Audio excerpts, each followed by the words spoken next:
class, in this chapter we had studied about agriculture and agriculture में हमने क्या देखा था कि एक्टिविटीज, इकोनॉमिक एक्टिविटीज में there are three kinds, primary, secondary, tertiary, और इन तीनों में कौन कौन सी एक्टिविटीज का डिवीजन था ये हमने देखा था. And since agriculture comes under primary activities, तो इस चैप्टर में हमने एग्रीकल्चर में वर्ल्ड में एरेबल लैंड्स, कितने लैंड्स पे वर्ल्ड लेवल पे एग्रीकल्चर हो रहा है उसको इस मैप से हमने समझा था वर्ल्ड लेवल पे. फिर हमने एग्रीकल्चर के और भी कुछ ये अलग अलग एस्पेक्ट समझे थे कि एग्रीकल्चर से कृषि, वीटी और हॉर्टी का क्या मतलब है. फार्म सिस्टम को भी हमने पढ़ा था कि फार्म सिस्टम में इनपुट्स, प्रोसेसिंग एंड आउटपुट्स, ये सारी चीज़ें फार्म सिस्टम में आती हैं. टाइप्स ऑफ फार्मिंग में सबसिस्टेंस और कमर्शियल, दो तरह की फार्मिंग के बारे में हमने जाना था. सबसिस्टेंस में भी दो आ जाती है, इंटेंसिव और प्रिमिटिव. प्रिमिटिव में शिफ्टिंग एंड नोमैडिक हर्डिंग और फिर कमर्शियल फार्मिंग. आज हम today we will start major crops. So in this major crops में यहाँ पे हमें ये देखना है कि मेजर क्रॉप्स हमारी कौन कौन सी हैं. व्हीट, राइस, दो मेजर क्रॉप आती है, व्हीट, राइस, और उसके साथ साथ मेज एंड माइलेट्स, ये सारे मेजर क्रॉप्स हैं. इसके अलावा जूट, कॉटन, ये फाइबर क्रॉप्स हैं. फाइबर क्रॉप्स एक होता है मेजर क्रॉप, दूसरा fibre crop, jute and cotton. And third is beverage crops. Beverage crops यानी लिक्विड, जैसे कि टी एंड कॉफी जिससे हम लिक्विड ड्रिंक बनाते हैं. तो मेजर क्रॉप्स में fibre crops, beverage crops and जो हमारा मेजर क्रॉप होता है वो. अब जब हम स्टार्ट करते हैं राइस से, सबसे पहले राइस और व्हीट आता है, तो अब समझ लो कि राइस और व्हीट की कल्टीवेशन कैसी जगह पे होती है. तो राइस हमारा मेजर फूड है, यू ऑलरेडी नो. अब क्या होता है कि राइस के लिए जो टेम्परेचर चाहिए, ये एक स्टेपल डाइट है, मेजर डाइट है. अब ट्रॉपिकल एंड सब tropical region, tropical region that is जो कि 0 से लेके 30 डिग्री तक का जो रीजन होता है, northern hemisphere and southern hemisphere, और उसके ऊपर जो रीजन होता है दैट इज सब ट्रॉपिकल रीजन. तो राइस इन दोनों जगहों पे ग्रो होता है. तो एक तो आपको लोकेशन क्लियर होगा. लोकेशन के बाद हम ये देखते हैं, अब आपको पता ही है, ऑब्वियस सी बात है, ट्रॉपिकल है तो वहाँ का टेम्परेचर हाई होगा, यानी कि राइस को कैसी टेम्परेचर चाहिए, हाई टेम्परेचर, हाई ह्यूमिडिटी. अब टेम्परेचर हाई है तो ऑब्वियस सी बात है वहाँ पर ह्यूमिडिटी भी हाई होगी. ठीक है, ह्यूमिडिटी आप जानते ही हैं. And rainfall. तो ये चीज़ें यानी कि वाटर अवेलेबिलिटी राइस के लिए अच्छी चाहिए. ठीक है. नेक्स्ट है कि इसके लिए जो सॉइल चाहिए वो कैसा होना चाहिए, clayey soil. Clayey soil means जिसमें स्टोन पार्टिकल्स भी होते हैं, बड़े बड़े नहीं, छोटे छोटे स्टोन पार्टिकल्स भी होते हैं. तो soil and rainfall and temperature, ये तीनों हमने समझा कि राइस के लिए कैसे चाहिए. वर्ल्ड की बात करें तो चाइना नंबर 1 पे है राइस के प्रोडक्शन में, और उसके बाद इंडिया, अपना पड़ोसी देश, नेबरिंग कंट्री श्रीलंका, एंड एक जापान जो हमारा बहुत अच्छा देश है, एक उनके साथ भी हमारा रिलेशन बहुत अच्छा है. तो ऐसे याद रखोगे कि टेक्निक है याद करने का. राइस को चाइना नंबर 1 अभी आजकल बहुत सारी चीज़ों में है, India number 2, Japan and Sri Lanka. Egypt में भी, अफ्रीका में इजिप्ट है. इजिप्ट में नाइल रिवर है, इसलिए वाटर सोर्सेस अच्छे मिल जाते हैं, इसलिए वहाँ भी कल्टीवेशन होता है. और इंडिया में कहाँ पे है, तो B for Bengal and B for Bangladesh, ऐसे याद रखना. बी फॉर बंगाल और अपना जो पड़ोसी देश है बांग्लादेश. तो यहाँ पे क्या होता है कि यहाँ पे इतनी अच्छी कल्टीवेशन होती है कि 2 और 3 उससे भी ज़्यादा 1 ईयर में हम लोग ग्रो कर लेते हैं. तो राइस में हमने क्या समझा कि ट्रॉपिकल एंड सब ट्रॉपिकल रीजन दोनों जगह है. Second thing, high temperature, high humidity, high rainfall. High rainfall नहीं, ओनली रेनफॉल. मॉडरेट भी होगा तो चलेगा, बस वाटर अवेलेबिलिटी सही होनी चाहिए। Next alluvial clay soil and leading countries, और इंडिया में कहाँ पे है। Then come to the wheat, गेहूँ का क्या है, इसको चाहिए moderate temperature. Moderate means extreme नहीं चाहिए, बहुत ज़्यादा गर्मी नहीं, बीच का चाहिए, माइल्ड। अब यहाँ पे क्या है कि रेनफॉल, तो टेम्परेचर तो हो गया कि मॉडरेट है, ये जो सॉइल चाहिए इनके लिए रेनफॉल चाहिए, और वो रेनफॉल भी मॉडरेट होना चाहिए, बहुत ज़्यादा रेनफॉल नहीं। फिर सनशाइन, सनशाइन भी चाहिए, वो तो सारे प्लांट्स को चाहिए होते हैं। अब यहाँ पे लोमी सॉइल है, राइस था क्लेई सॉइल में एंड व्हीट को लोमी सॉइल में। यहाँ पे जो सॉइल में जो पार्टिकल्स होते हैं वो थोड़े से स्टोन पार्टिकल्स होते हैं, वो बहुत छोटे छोटे होते हैं। अब व्हीट को ग्रो कहाँ किया जाता है, मॉडरेट टेम्परेचर है, तो मॉडरेट टेम्परेचर कहाँ है, एक इक्वेटोरियल से ऊपर, दैट इज सब ट्रॉपिकल रीजन में, जैसे कि यूएसए आ गया, Canada, Argentina, Russia, Ukraine, Australia. अब ये मॉडरेट टेम्परेचर है वर्ल्ड लेवल पे, तो अपना इंडिया आएगा, तो इंडिया में क्या होगा उस समय टेम्परेचर, विंटर का चाहिए होगा। इंडिया के विंटर सीजन में हम लोग क्रॉप को, व्हीट को ग्रो करते हैं। क्लियर, तो ये हमेशा याद रखना, टेम्परेचर कैसा चाहिए, मॉडरेट। मॉडरेट में कितना, मॉडरेट का टेम्परेचर कैसा होता है, इक्वेटोरियल लेवल पे टेम्परेचर कितना हाई होता है, मॉडरेट पे उस पर थोड़ा कम होता है, जब आप पोलर पे जाते हो तो एकदम कम, बहुत कम, माइनस में बहुत ज़्यादा। तो ऐसे ऐसे जगहों पे अलग अलग तरह के प्लांट वहाँ के उसके अकॉर्डिंग वेजिटेशन होती है। माइलेट्स का क्या है, माइलेट्स एक जो है ये कोर्स ग्रेन है, कोर्स ग्रेन मतलब मोटा अनाज, जो बेसिकली एनिमल्स के फूड के लिए जो फॉडर फ्रूट्स क्रॉप्स होते हैं चारे के लिए, तो ये माइलेट्स हो गए। अब जब मोटा अनाज है तो इसकी कोई बहुत ज़्यादा वैल्यू नहीं होगी, इसको ऐसे समझो, तो यहाँ पे लेस फर्टाइल लैंड चाहिए, सैंडी सॉइल चाहिए इनके लिए बहुत ज़्यादा वाटर की ज़रूरत नहीं है, ठीक है, यानी कि लेस फर्टाइल, यानी कि रेनफॉल जहाँ पे लो होगा, ऑब्वियस सी बात है। नेक्स्ट, फिर आगे क्या है, मेज़। मेज़ में क्या है, अच्छा ये जो माइलेट्स है ये कहाँ पे है, इसको कहाँ ग्रो करते हैं, तो इसका जो टेम्परेचर है, क्योंकि ये मॉडरेट है, मतलब ठीक है, ये इतना इम्पोर्टेंट नहीं है, बस आप एक ऐसे समझ लो कि किसी भी क्रॉप के ग्रोथ के लिए रेनफॉल के साथ सॉइल, टेम्परेचर, इस जगह की कहाँ पे कैसी है, ये हमेशा याद रखना, टेम्परेचर, रेनफॉल, सॉइल, ये तीन चीज़ें। और उसके बाद तो ये हो गया, उसके बाद जो हमारे कोर्स फूड है जिसमें ज्वार, बाजरा, रागी ये सब भी आते हैं, जो एनिमल्स के फूड के लिए होती हैं ये सारी क्रॉप्स। इसके लिए जो देश है Nigeria, niger, it is in Africa and China. अब हम बात करते हैं मेज़ की।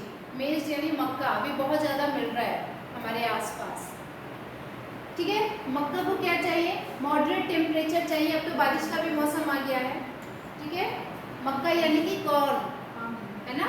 अब क्या है यहाँ पे, क्या है कि ये कहाँ पे ग्रो होता है, नॉर्थ अमेरिका, ब्राज़ील, मॉडरेट है, याद रखना टेम्परेचर कैसा, मॉडरेट।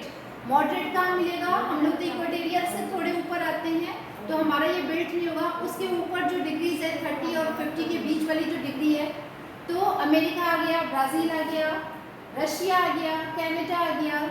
फिर इंडिया में भी है, उसको उगाया जाता है, उसके लिए वैसा बना दिया जाता है। And China and Mexico. और मेज, कॉटन के बारे में, कॉटन थोड़ा सा अलग आ गया, फाइबर क्रॉप आ गया। फाइबर क्रॉप का क्या है मामला, अब कॉटन को चाहिए हाई टेम्परेचर, और हाई टेम्परेचर तो चाहिए, पर रेनफॉल लाइट होनी चाहिए, हल्की सी रेनफॉल होनी चाहिए, बहुत ज़्यादा नहीं तो सारे जो निकले हुए सब गिर जाएंगे नीचे। टेम्परेचर हाई, रेनफॉल लो, लाइट। और इसके लिए फ्रॉस्ट फ्री डेज होते हैं। फ्रॉस्ट फ्री डेज क्या है कि बिल्कुल भी फ्रॉस्ट नहीं होना चाहिए, स्नो फॉलिंग नहीं होना चाहिए इन सब मामलों में। मतलब वहाँ पे हाई टेम्परेचर है तो उतना ज़्यादा जरूरत नहीं, उसमें तो होगा भी नहीं, ठीक है। तो 210 डेज फ्रॉस्ट फ्री होने चाहिए। ब्राइट सनशाइन होनी चाहिए। अब फ्रॉस्ट फ्री डेज यानी कि क्लाउड नहीं बनना चाहिए, बादल बारिश नहीं होनी चाहिए। तो इससे क्या होगा, सनशाइन यानी कि एकदम फ्रेश वो चाहिए, क्लाउड नहीं चाहिए, फ्रेश स्काई चाहिए, बारिश नहीं होनी चाहिए। सॉइल यहाँ पे black and alluvial, generally cotton के लिए ब्लैक सॉइल ही आता है, एलुवियल में भी हम उगा सकते हैं कुछ कुछ जगहों पे। अब अपने इंडिया में जो है महाराष्ट्र वाला जो पूरा बेल्ट है वो क्या है, कॉटन के लिए। फिर चाइना है, यूएसए है, पाकिस्तान में भी कॉटन उगाया जाता है, वो लोग भी उगा देते हैं। अब आगे है, कॉटन का यूज कौन सी इंडस्ट्री में होता है, टेक्सटाइल इंडस्ट्री। कॉटन हो गया fibre crop. Next jute, jute का क्या है, golden fibre, jute is known as golden fibre, mark this 9। Jute को वहां पे उगाते हैं जहाँ पे बारिश, जहाँ पे बहुत ज़्यादा वाटर अवेलेबिलिटी होती है। सॉइल कौन सा होगा, alluvial soil. Alluvial soil we found alluvial soil where rivers जहाँ से फ्लो करती हैं, तो जहाँ पे वो वहाँ पे क्या होता है, एलुवियल सॉइल होती है, रिवर के द्वारा लाई गई मिट्टी, है ना। टेम्परेचर कैसा चाहिए जूट का, हाई टेम्परेचर चाहिए। हाई टेम्परेचर हो गई तो ऑब्वियस सी बात है रेनफॉल बहुत हेवी होगा जिस जगह का टेम्परेचर बहुत हाई होता है, क्योंकि ह्यूमिड वहाँ की एयर गर्म हो जाती है, गर्म होकर ऊपर जाती है, कंडेंस होता है, फिर वो प्रेसिपिटेट करती है, बारिश शुरू हो जाती है, ठीक है। तो high temperature, high rainfall, high मतलब अब ये नहीं कि तूफान वाला रेनफॉल, मतलब हेवी रेनफॉल, अच्छी रेनफॉल ट्रॉपिकल एरियाज में ग्रो करते हैं। ट्रॉपिकल एरियाज तो ऑलरेडी हाई टेम्परेचर और हेवी रेनफॉल वाला एरिया है।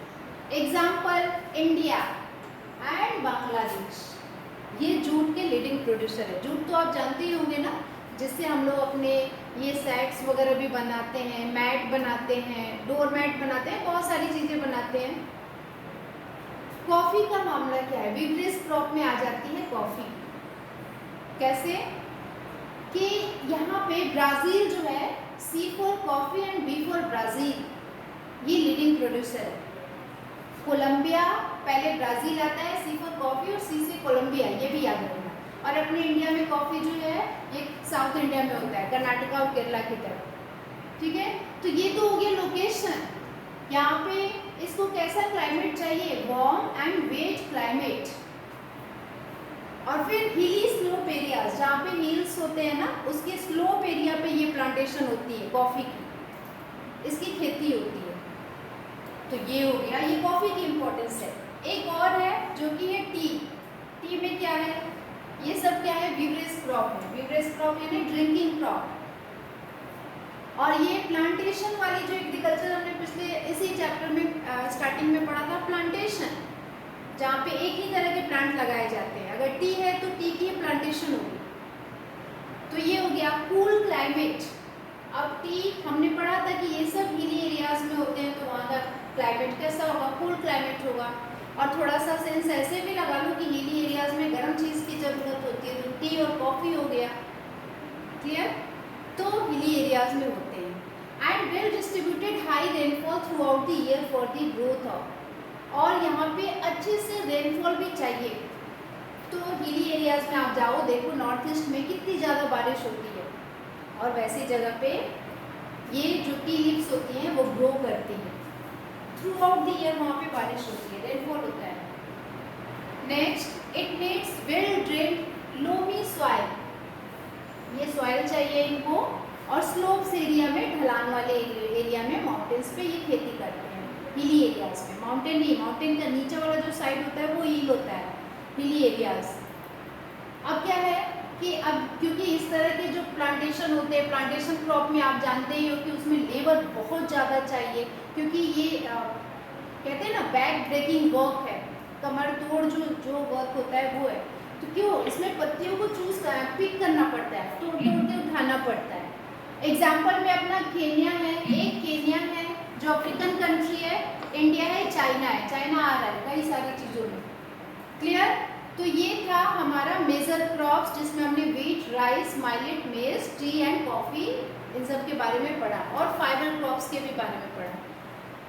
कम टू द एग्रीकल्चर डेवलपमेंट। अब देखो यहाँ पे ये जो खेती हो रही है ये टी प्लांटेशन की खेती हो रही है, ये वाला, ठीक है। ऊपर देखें तो ये था कॉफी प्लांटेशन, ये देखो कॉफी प्लांट से कैसे सीड्स निकाल रहे हैं। और यहाँ पे ये कॉटन का प्लांट है, यहाँ पे मेज, ये मक्के को, ये कॉर्न को निकाल रहे हैं खेतों से। अब हम आते हैं एग्रीकल्चर डेवलपमेंट पे। तो मेजर क्रॉप्स को तो समझ लिया कि वहाँ का टेम्परेचर, सॉइल, क्लाइमेट कितना इंपॉर्टेंट रोल प्ले कर रहे हैं उनकी ग्रोथ के लिए।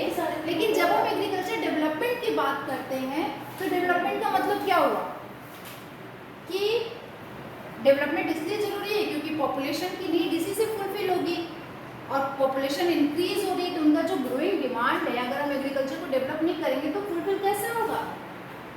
तो ये सब कैसे किया जाएगा, एक प्रॉब्लम है। तो हमारा जो क्रॉप एरिया है, अपने अपने अपने देश में क्रॉप एरिया को बढ़ाना पड़ेगा। अब वो कैसे बढ़ेगा, वो गवर्नमेंट की प्रॉब्लम है, वो जाने। क्रॉप एरिया को हमने बढ़ा दिया, फिर उसके बाद हम जो क्रॉप्स ग्रो करते हैं, number of crops grain, improving irrigation facilities, use of fertilizers, high yielding variety of seeds. तो ये सारी चीज़ें हैं जो हम यूज़ करके अपने एग्रीकल्चर को डेवलप कर सकते हैं। आपको पता ही है, जो मैंने आपको बताया था कि इनपुट्स में क्या क्या आता है। इनपुट्स में सीड्स, फर्टिलाइजर्स, इरिगेशन और ये ट्रैक्टर्स, जो भी चीज़ें हम लोग यूज़ करते हैं वो सब आ जाती है। तो इनपुट्स हम बढ़िया करेंगे अगर, तो ऑब्वियसली बात है प्रोडक्शन बहुत ज़्यादा बढ़ेगा। और फिर मेकेनाइजेशन ऑफ एग्रीकल्चर, एग्रीकल्चर में हम बहुत ज़्यादा उसको मशीन से यूज़ करें, ठीक है, मशीन यूज़ करेंगे हम, बहुत ज़्यादा लेबर फोर्स ना लगा के मशीन यूज़ करें तो हम बहुत अच्छे से क्रॉप का कल्टीवेशन हम लोग ज़्यादा से ज़्यादा अमाउंट में क्रॉप ग्रो कर सकते हैं, ठीक है। और इसका एक एग्रीकल्चर डेवलपमेंट की इतनी बात क्यों हो रही है, क्योंकि फूड सिक्योरिटी की प्रॉब्लम को सॉल्व किया जाएगा। फूड सिक्योरिटी क्या है कि जितनी भी पॉपुलेशन है देश की, उन सारे पॉपुलेशन के पास फूड की एक्सेस होनी चाहिए, चाहे वो हिली एरियाज में हो, चाहे रिमोट एरियाज, चाहे लैंड फॉरेस्ट टाइप भी हो, उन सबके पास, हर एक इंडिविजुअल के पास एक्सेस ऑफ फूड्स होना चाहिए। इसको फूड सिक्योरिटी कहा जाता है। तो इसके लिए क्या चाहिए, डेवलपमेंट चाहिए। डेवलपमेंट कैसे आएगा, जब हम ये सारे इनपुट्स को अपने सही कर लेंगे। तो ये था एग्रीकल्चर डेवलपमेंट। अब क्या है कि अलग अलग जगह पे एग्रीकल्चर डेवलपमेंट में आगे क्या होता है कि और क्या होता है,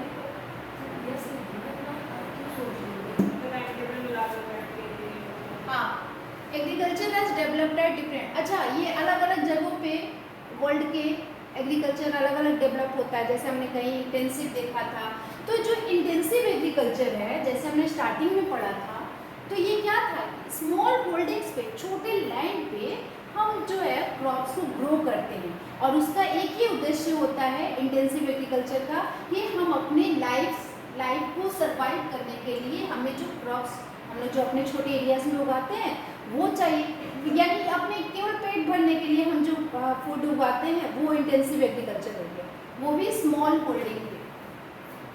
बट लार्ज होल्डिंग्स पे जो क्रॉप्स उगाए जाते हैं वो कमर्शियल एग्रीकल्चर होते हैं। कमर्शियल जानते ही हो, जहाँ पे जो भी क्रॉप्स ग्रो करेंगे उसको सेल करना होता है ना, तो कमर्शियल हो गया। अब देखो कौन कौन से देश, यूएसए, कनाडा, ऑस्ट्रेलिया, ये सारे क्या है, ये क्या है, इंटेंसिव एग्रीकल्चर जो हम लोग अपने इंडिया वगैरह में यूज़ करते हैं, और भी कई सारे देशों में कमर्शियल एग्रीकल्चर इन सब जगहों पे यूज़ होता है, ठीक है। तो अब थोड़ा सा हम समझते हैं एक इंडिया के फॉर्म को। देखो हम लोग क्या कहते हैं, फार्म हाउस। फार्म हाउस का कॉन्सेप्ट इंडिया में क्या है और यूएसए में क्या है। अब ये देखो, ये हमारा फार्म हाउस है ना। अब ये फार्म हाउस समझ लो कैसे है, एक तरह से ये जो लेबर्स हैं ये ट्रेडिशनल तरीके से खेती कर रहे हैं, ठीक है, प्लो के द्वारा और अपने जो एनिमल्स हैं उसका यूज़ करके छोटे से लैंड पे। तो इंडिया के फॉर्म की बात की जाए, खेत की बात की जाए, तो पहली बात कि यहाँ पे एक आपको केस स्टडी है, गाजीपुर के गांव है आदिलाबाद की, कि वहाँ पे 1.5 हेक्टेयर लैंड पे ही एक जो फार्मर है वो खेती कर रहा है, और वो एवरेज बताया गया है कि इंडिया के फॉर्म कैसे होते हैं। तो यहाँ पे सबसे पहले हमने देखा कि लैंड जो है वो छोटा सा लैंड होता है। सेकेंड थिंग कि जो फार्मर्स होते हैं वो क्या करते हैं, वो जो है grows at least 2 crops in a year, साल में कम से कम 2 बारी वो खेती करते हैं, 2 से ज़्यादा बार भी खेती करते हैं, ठीक है। और वो क्या उगाते हैं, व्हीट, राइस, पल्सेस, गेहूँ, दाल, चावल, जिससे उनका पेट भरे, ठीक है। और थोड़ा ज़्यादा हो तो मार्केट में ले जाके सेल कर दो, थोड़ा सा ज़्यादा कमाई हो जाए। देखना चेंज क्या है इंडिया के फॉर्म में और यूएसए के फॉर्म में। फिर आगे क्या होता है कि अगर इनको कोई एडवाइस करता है, फार्मर टेक्स एडवाइस, इनको एडवाइस कहाँ से मिलता है, एग्रीकल्चर से रिलेटेड कोई इम्प्रूवमेंट करना है तो या तो ये अपने घर के आसपास के लोगों से लेते हैं, या फिर जो गवर्नमेंट एग्रीकल्चर जो होती है, जो प्लान करती है उसके अकॉर्डिंग। तो government agriculture officer regarding farming practices, government देखते हो ना कि ये कौन कौन सा प्लान लेके आती है, जैसे कि जो जिसमें लैंड की फर्टिलिटी को चेक करते हैं, उस तरह के प्लान्स गवर्नमेंट के द्वारा लाए जाते हैं। उसके बाद ही takes a tractor on rent, वो एक ट्रैक्टर रेंट पे लेता है। वो एडवाइस कहाँ से लेता है, अपने एल्डर्स से या फिर गवर्नमेंट एग्रीकल्चर ऑफिसर्स से। नेक्स्ट है कि वो जो है ट्रैक्टर रेंट पे लेता है। ट्रैक्टर क्यों लिया, उसको प्लोइंग करना है। नेक्स्ट वो ट्यूबवेल लगाता है, ठीक है, ट्यूबवेल अपने फील्ड को इरिगेट करने के लिए। ट्यूबवेल के बाद उसके पास कुछ 2 बफेलोस भी हैं और कुछ हेल्स भी हैं। इससे वो क्या करेगा कि एनिमल रियरिंग भी कर रहा है, और जो बफेलोस होती हैं उनको वो मिल्क को सेल करता है कहाँ पे, कोऑपरेटिव स्टोर में। कोऑपरेटिव स्टोर वो जगह होती है जहाँ पे कुछ मेंबर जो है मिल करके चीज़ों को खरीदते हैं और वहाँ से ही सेल होता है, ठीक है। और वहाँ पे ये मुन्ना लाल जो इनका केस स्टडी हम लोग जो पढ़ रहे हैं इंडिया के फॉर्म के बारे में, तो वो वहाँ से मिल्क लेते थे अपने गायों भैंसों से, और फिर वो ले जाके कोऑपरेटिव स्टोर में सेल कर देते थे। तो इससे क्या होता था कि, और फिर वो इस सोसाइटी के मेंबर भी थे, मेंबर ऑफ द सोसाइटी, जिससे इनको ये भी पता चलता था कि फॉडर यानी कि एनिमल्स के लिए जो हम फॉडर दे रहे हैं वो फॉडर्स किस तरह से उनकी हेल्थ को भी इंक्रीज करेंगे, कैसे इनका बेनिफिट हो। लेकिन यहाँ पे आगे क्या होता है कि, और ये बैंक में क्या करते हैं कि बैंक में क्रेडिट लोन वगैरह भी अपना लेते हैं, और उस लोन से हाई यील्डिंग वैरायटी सीड्स वगैरह भी ये खरीदते हैं, और फिर जो भी प्रोड्यूस निकलता है उसको ले जाके मंडी में सेल कराते हैं आसपास के एरिया में, ठीक है। और फिर आगे क्या होता है, एक प्रॉब्लम आती है स्टोरेज की, कि स्टोर कहाँ करेंगे, तो गवर्नमेंट जो है स्टोरेज की भी कुछ फैसिलिटीज दे रखी है फार्मर्स को, है ना। लेकिन यूएसए के फॉर्म की बात करें तो यहाँ पे क्या है कि यूएसए में 250 hectares land, a typical form size, अगर एक फॉर्म साइज की बात करें तो इतने हेक्टेयर्स एरिया पे लोग क्रॉप करते हैं। और हमारा जो किसान था, फार्मर था गाजीपुर का, वो फार्मर 1.5 हेक्टेयर लैंड यूज कर रहा था। और ये लोग क्या करते हैं, ये अपने क्योंकि लैंड बहुत बड़ा होता है, ये देखिए ये लैंड है, और इस लैंड में ये लोग अपना हाउस बना लेते हैं, generally reside in the farm, जिसको फॉर्म हाउस कहा जाता है, ठीक है। अब ये लोग कौन कौन से क्रॉप्स उगाते हैं, जैसे कॉर्न, जो मेडिटेरियन रीजन पे जो मॉडरेट टेम्परेचर वाले होते हैं, soybean, wheat, cotton, sugarcane, तो ये सारी चीज़ें ये लोग उगाते हैं, ठीक है। और फिर ये लोग क्या करते हैं, अपने सॉइल की एंड वाटर रिसोर्सेज की, ये सॉइल की जो है उसकी क्वालिटी भी चेक करते रहते हैं बीच बीच में। एडिक्वेट मेजर्स ये लोग लेते हैं, किस लिए कि अगर खेतों में पेस्ट आ गए, कीड़े मकोड़े आ गए, तो वो क्या करेंगे, क्रॉप को डैमेज करेंगे, तो ये उसके लिए पेस्टिसाइड्स वगैरह यूज़ करते हैं। सॉइल सैंपल्स लेते हैं लेबोरेटरी से। फिर ये सारी चीज़ें हैं जिससे वहाँ के जो फार्मर है वो यूज़ करते हैं। सॉइल की न्यूट्रिएंट्स चेक करते हैं कि अब जो सॉइल इस पर हम काम कर रहे हैं ये अभी आगे कितना काम कर पाएगा। Fertilizer, scientific fertilizer fertilizer programmes जो है उन सब से इन सब की हेल्प लेते हैं। कंप्यूटर को अपने एग्रीकल्चर से जोड़ रखा है, तो सैटेलाइट्स की मदद से कंप्यूटर से ये क्लियर हो जाता है कि कौन कौन से वेदर कब मौसम खराब होने वाला है, या अपने एग्रीकल्चर लैंड की ये एक पिक्चर ले लेते हैं जिससे ये पता चल जाता है कि किस जगह पे क्या मतलब कितनी ज़रूरत है, केमिकल फर्टिलाइजर्स की कहाँ पे ज़रूरत है, पेस्टिसाइड्स वगैरह, तो ये सब चेक करते रहते। ये tractors, seed drills, levellers, combine harvester, thresher, ये सब अपने खेतों में लगाए हुए हैं, ठीक है। और ग्रेन स्टोरेज करने के लिए ये रखे हुए हैं ऑटोमेटेड ग्रेन स्टोरेज। और यूएसए में जो फार्मर होते हैं वो एक बिजनेसमैन की तरह काम करते हैं, और अपने जो इंडिया में फार्मर होते हैं वो एक प्रेजेंट फार्मर बन के काम करते हैं। तो यही डिफरेंस है यूएसए के फॉर्म में। इनका जो फार्मिंग होता है वो पूरा का पूरा मैकेनाइज्ड होता है, मशीन से चलता है, पर अपना इंडिया का देखिए कितना चेंज है। तो क्लास ये था आपका ओवरऑल चैप्टर।